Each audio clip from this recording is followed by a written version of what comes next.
Metrópole Entrevista. Bom dia, vereador, tudo bem? Bom dia, ouvinte da Metrópole. É um prazer voltar a falar com vocês.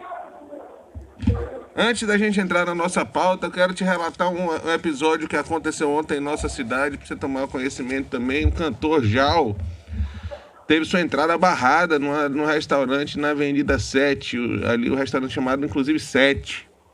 Fez um vídeo e denunciou aí a prática de racismo em pleno 2021 no restaurante da capital, vereador.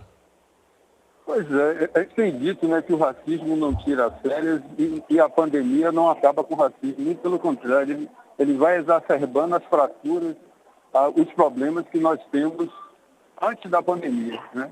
E quando acontece com pessoas famosas, né, exemplo do Jal e outros, né, isso é importante que denuncie e entre com um processo legal, vá ao Ministério Público, dê queixa na delegacia, porque se os anônimos, né, se acontece com os famosos, né, imagine o que acontece com os anônimos. O que a gente tem dito é que hoje as pessoas estão denunciando mais e o racismo está aí de janeiro a dezembro, infelizmente, porque também está sendo filmado, né?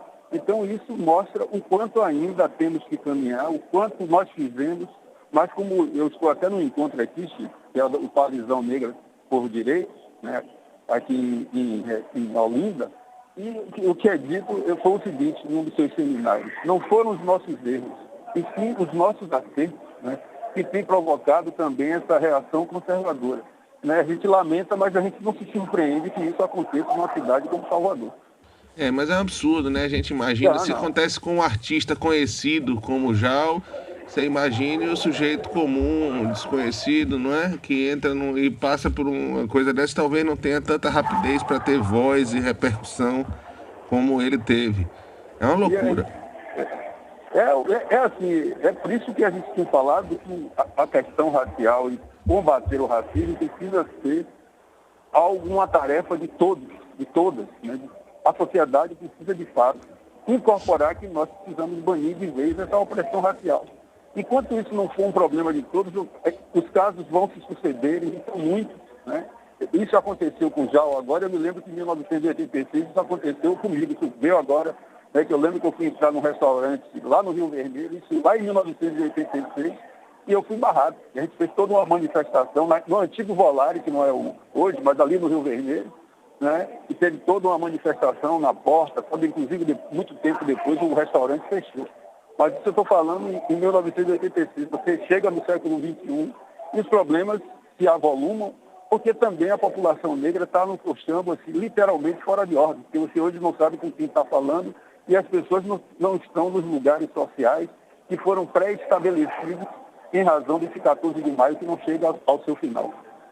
É verdade, vereador, vamos ficar atento e continuar denunciando para que isso não aconteça mais. Eu acho uma loucura a gente ter que estar falando sobre isso, um episódio desse, quando a pauta era outra. Mas vamos entrar na nossa pauta e sem esquecer a do racismo, que essa é uma luta, como você disse, desde 86 e ainda estamos em 2021 e pouco evoluímos. Mas eu preciso tratar da lei de cultura aí do município que está travada na Câmara. Eu queria que você tentasse explicar para a gente, praticamente, qual é o motivo dessa trava, o que é que está acontecendo na Câmara, vereador? Pois é, na última terça-feira, meu caro Chico, nós tivemos um embate ali no plenário, né, que esse plano municipal de cultura, né, que é um plano que estrutura a cultura na cidade de Salvador, as políticas culturais na cidade de Salvador. É um plano que eu diria que é um plano participativo, que é um plano que traz essa dimensão estratégica da cultura, e eu estou falando isso, eu sou da oposição, mas eu reconheço o quanto o plano tem um caráter participativo, né? Foi fruto de um diagnóstico cultural para a cidade de Salvador, no que tange entender onde é que estão as pessoas, quais são essas manifestações artísticas. Feito isso, o plano ficou aberto à consulta pública, né? Dessa consulta pública, a Fundação elabora o plano, foram realizadas audiências públicas e o plano chegou na Câmara de Vereadores no mês de junho, né? E lá, eu como presidente da Comissão de Cultura, fui escolhido, né? E aí, contrariando até o jogo, a forma como se dá na casa de forma natural, quem tem, o governo sempre coloca a sua base para relatar. Eu fui escolhido pelo presidente Geraldo Júnior, né, enquanto presidente da Comissão de Cultura, para relatar o plano. E o fiz. Né? Nós realizamos 3 audiências públicas com participação da sociedade civil, com a participação de representantes da gestão, tanto municipal como estadual, que estiveram presentes na gestão municipal, o presidente Fernando Guerreiro, o secretário Fábio Mota, né? Teve a secretária também da Fazenda, Giovana Victor, Guerreiro mais Fábio participaram, né, praticamente de todas as audiências. Guerreiro participou de todas, e nós conseguimos construir de forma concertada, e eu sempre fiz a última audiência, que foi discutir a dimensão estratégica da cultura, e a sociedade civil contribuiu. Foram cerca de 35 emendas que foram encaminhadas, e dessas 35 emendas, nós foram acatadas 12 em consonância com a Fundação Gregório de Matos, né? E diante disso, envolvendo emendas da oposição e também emendas da base governista, né? Então essa, de certa forma, é uma construção que tem sido feita a matéria cultura sempre passou na casa, teve livre trânsito, sempre foi construída de forma muito coletiva e célere. E assim, onde é que tem travado, né? Tem, a bancada cristã tem se colocado contrário, né, a o que eles chamam de cultura, que está no plano, construído pela sociedade civil, a cultura LGBTQI+. Eles advogam, né, que não existe a cultura LGBTQI+. Eu acho um argumento muito frágil, né, porque eu até nós buscamos conversar sobre isso, porque é uma casa da conversa, do diálogo, né, e buscando convencê-los de que, de fato, quando você ilustra com um exemplo, né, vamos pegar aí a parada gay, né, e considerando que a cultura, quem produz a cultura são seres humanos, são pessoas, as pessoas, é gente.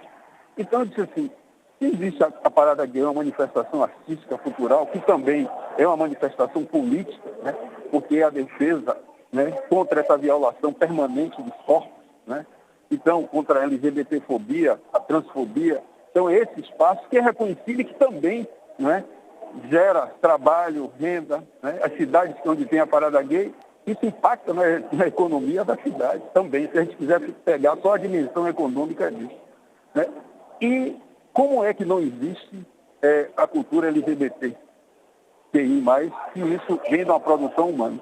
Então, o embate se deu nisso, nós procuramos fazer alguns ajustes, tanto na semana passada e mais uma vez, quando chegou na terça-feira, né, as resistências se colocaram, e nós tivemos um embate político, né, onde eles tentam demonstrar que esse conceito não existe, e nós estamos mostrando por A mais B, né, que existe, porque, sobretudo, num momento onde o setor cultural tem sido um dos mais prejudicados, né, com a pandemia, foi o primeiro a parar e o último está retomando as suas atividades, né? E aí, assim, o setor que envolve também o setor de entretenimento, então tem toda uma cadeia produtiva de serviços e produtos, as pessoas estão aí envolvidas, e você tem um plano estratégico que é uma janela de oportunidade, e é uma visão pré-concebida, né, onde suas convicções estão impedindo que incluir as demais. Porque eu me pergunto, quando as pessoas, né, por que você tem que fazer você considera seletiva? Para mim não existe, não tem uma razão de ser quando você se coloca dizendo que não existe essa cultura LGBTQI+. Porque se quem produz a cultura são seres humanos, quando você nega a cultura dessas pessoas, você está negando, em última instância, a humanidade dessas pessoas, né? Então, o que a gente, como lá é uma casa de muita conversa, né? E também, assim, quando você não consegue vencer ou convencer, você vai para vencer. Então é importante que assim, a população entenda que a gente está diante de um plano que é estratégico, um plano que é importante para a cidade, e as convicções religiosas, né, não podem se sobrepor, né, a impedir que essas pessoas tenham uma inclusão produtiva. Porque, imagine, a prefeitura tem um centro LGBTQI+, que é o Vida Bruno, fez uma homenagem à Vida Bruno. A prefeitura, na sua lei orçamentária anual, a prefeitura tem ações. Fica uma inconsistência, você bota vota na lei orçamentária anual, você aprova o Centro de Referência LGBTQI+, e depois são 200 e tantas ações, mais de 250 ações que o plano comporta, e você propõe suprimir, por uma questão de uma convicção, você suprimir 3 ações que impactam diretamente na comunidade LGBTQI+.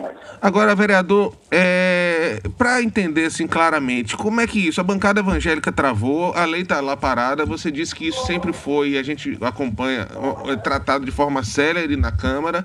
E qual é o próximo passo? Como é que destrava isso? Como é que a bancada... Destrava assim, na próxima semana nós vamos votar, né? Porque o parlamento é isso. Nós buscamos um processo de convencimento que queria alcançar a tradição de uma unanimidade com relação à cultura, né? Porque pelo seu caráter estratégico, né? E agora é a mobilização para convencer e vencer, né? Eu prefiro convencer, mas quando você não consegue convencer, você tem. E lembrando, Chico, não é um projeto da oposição, é um projeto do governo. É o projeto do município, é isso mesmo. É um projeto do governo. Mas eu acho que esse daí tá em voga, a gente sabe que tem abrangência, tem um público, é o que você falou, tem uma representação, não pode se ignorar por discordar ou por religião uma coisa que é existente, não é, vereador? Pois é. Então, o que a gente tem dito, que esse é um momento importante, né, que a sociedade debate, eu acho que são esses ventos obscurantistas que estão aí pairando sobre a sociedade, que as pessoas precisam entender que a gente está vivendo um momento de pandemia, que era um momento onde os preconceitos deveriam cair, mas parece que a gente não está aprendendo absolutamente nada com esse momento difícil, complexo, complicado, que nós estamos vivendo e que nós deveríamos fazer pontes entre nós, de ter uma melhor compreensão, de reconhecimento do outro, porque uma ação dessa, né, pode significar afetar diretamente a vida do outro, né? Você pode afetar a sobrevivência do outro. Então eu não consigo entender como às vezes nós temos o chamado amor seletivo, né? Você reconhece a humanidade em uns e você não reconhece a humanidade em outros. Eu acho que a gente precisa chegar a um bom termo e ali a casa dessa construção. Eu espero que na próxima terça definitivamente a gente vote e aprove, que é a cidade que vai ganhar, tendo um plano municipal de cultura por 10 anos. Nós estamos falando de supressão de ações e metas. Eu acho que é preciso um melhor entendimento, que às vezes as pessoas se debruçam sobre o plano e detalhadamente não entendem, né, o que de fato o plano quer dizer. Ô, vereador, e na próxima terça já está em pauta, depende do presidente Geraldo Júnior. Como é que é essa votação? Tem alguma chance disso não acontecer? Eu acho que dificilmente na terça-feira, é a primeira terça-feira do mês, né?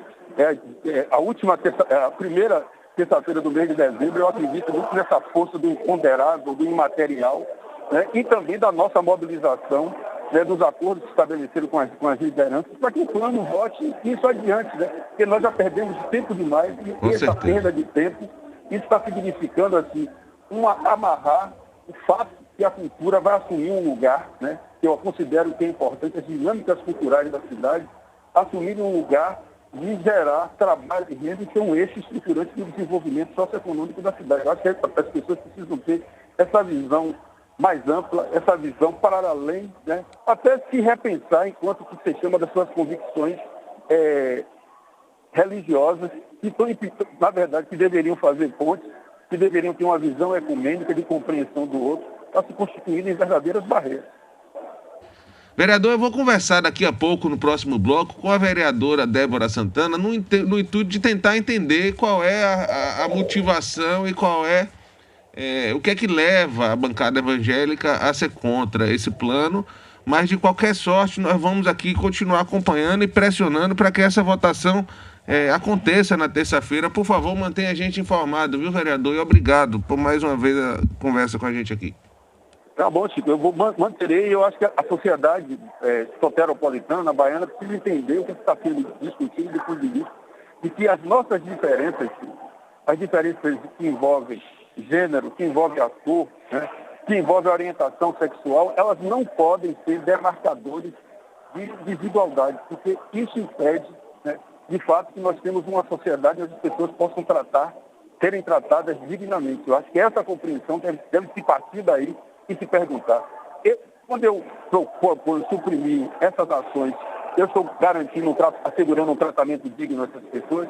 E eu digo, quando você suprime essas ações, que você esconde, joga para debaixo do tapete, você não está garantindo um elemento fundamental, que é a dignidade humana.